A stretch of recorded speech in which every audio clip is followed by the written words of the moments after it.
c'est quoi ton rêve d'enfance? Tu sais, ne paramètre jamais ta vie sur base des critiques des gens. Quoi que tu puisses faire, ils te critiqueront de toute façon. Alors n'abandonne pas. Continue ta route, c'est l'essentiel. Les gens sont comme ça. Que tu sois habillé en blanc, ils diront mais il est devenu docteur. Que tu sois habillé en rouge, ils diront mais il est marabout quoi. C'est ça les gens. Ils ne feront que te critiquer. Et si tu les écoutes, tu vas abandonner ton objectif. On a tous un rêve d'enfance. Beaucoup ignorent ces rêves-là, mais Rodi Tissoaka n'a pas abandonné son rêve. Il a persévéré, quelles que soient les errances, quels que soient les hauts et les bas qu'il a rencontrés, quels que soient les coups qu'il a reçus sur son visage, il n'a pas abandonné. Son rêve d'enfance était de devenir champion du monde, de last number, Rodi Tissoaka, soutenu par son frère Ken Scott. Voilà pourquoi aujourd'hui, Rodi est devenu champion du monde. Toi aussi tu peux arriver, tu peux y arriver. N'abandonne jamais.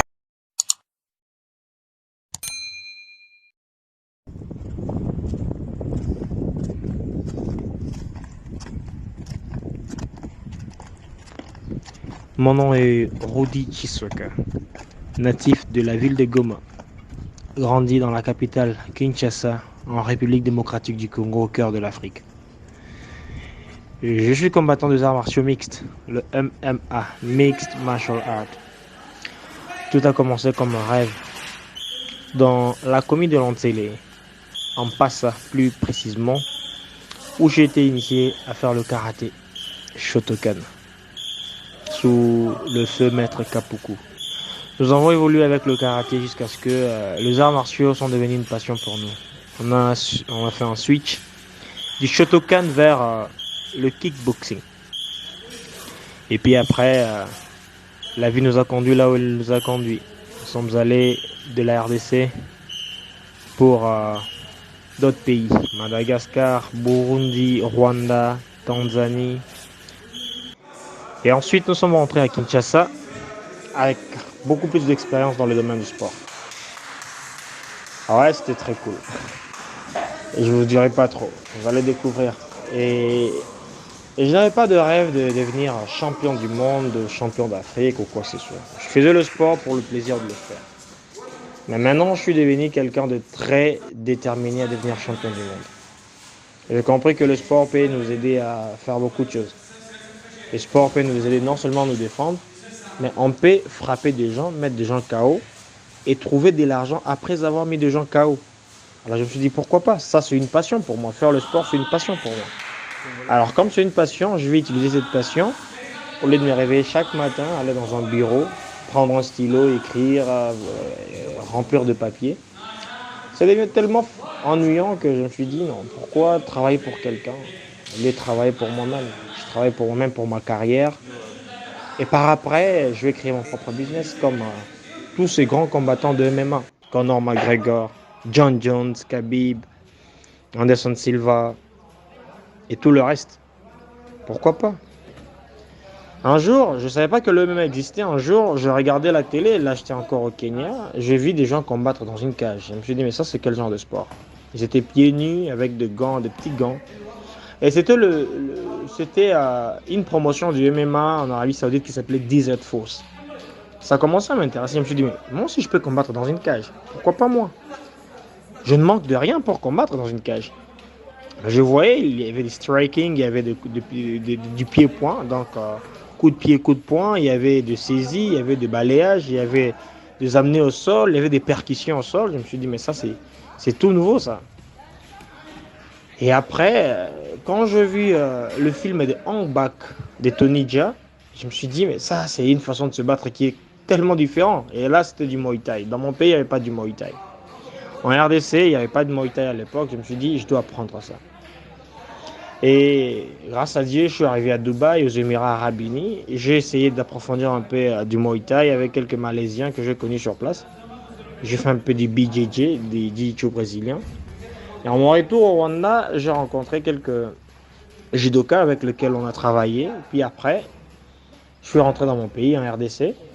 Puis je suis allé en Centrafrique, je travaille du sambo. Alors je fais un peu tout type de sport. En mon retour au Kenya, encore en Nairobi, j'ai encore travaillé du taekwondo, Alors je me suis senti un peu complet. J'étais très fort en pied-point, ça veut dire que mes coups de jambes étaient assez formidables, je m'en vante pas. Et puis il y a aussi mes coups de pied, mes coups de poing, mes coups de pied, tout était vraiment au top.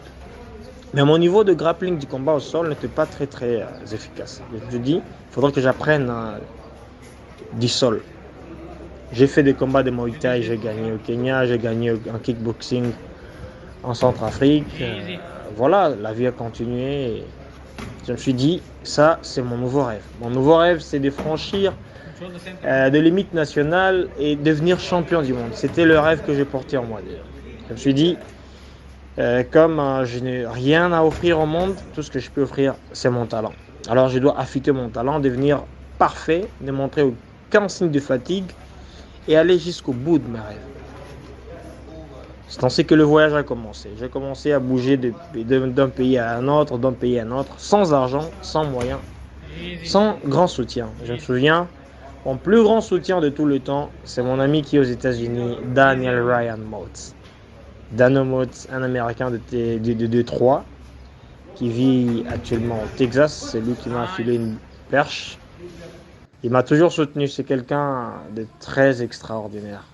Je ne sais pas si c'est un ange du ciel qui est venu pour me filer un coup de main.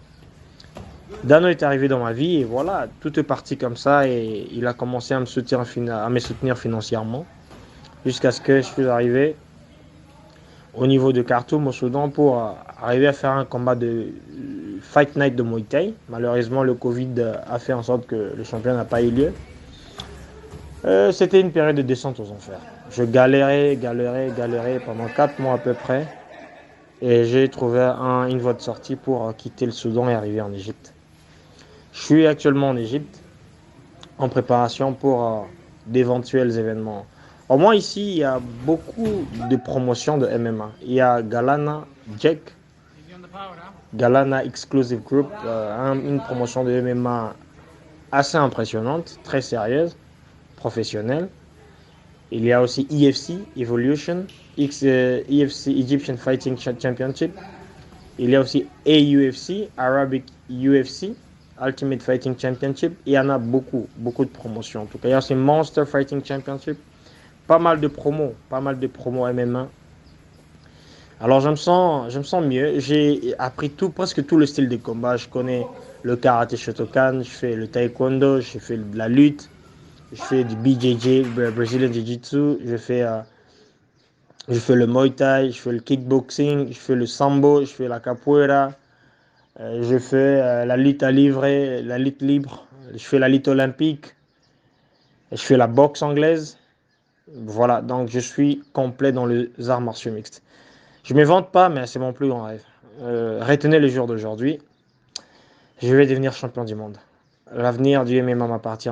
Je vais combattre à l'UFC et soulever ces ceintures UFC de welterweight ou même de lightweight, Inch'Allah. Tout va bien se passer. Je sais que Dieu est avec moi. Et c'est Dieu qui a placé cette vision en moi. À partir de ce moment ici, je suis en train de vous parler. Et ce qui est beaucoup plus convaincant, c'est que on ne sait pas de quoi ça a fait demain. Mais une chose est sûre, nous allons y arriver. Ouais, vous voyez, il y a des combattants de haut niveau comme Khabib Nurmagomedov qui est parti du Daghestan avec rien, mais qui est arrivé à devenir champion du monde aux États-Unis, de l'autre côté de l'Atlantique. Vous avez de grands combattants comme John Jones, parti de nulle part, devenu champion du monde. En définitive, il faudrait retenir que Rudy Tsokachara sera champion du monde. Ouais. Je suis né pour être champion. Je suis né pour ne pas observer les autres avancer. Je suis né pour être champion du monde de l'UFC. Et je le dis avec fierté, je serai champion du monde UFC, ou champion du monde Bellator, ou champion du monde ONE FC. Tous ces grands championnats, Brave, tous ces grands championnats, Road FC, M1, soyez-en sûrs que le Super Saiyan que je suis est à vos trousses. Je vais être là. Je serai présent et en pleine forme.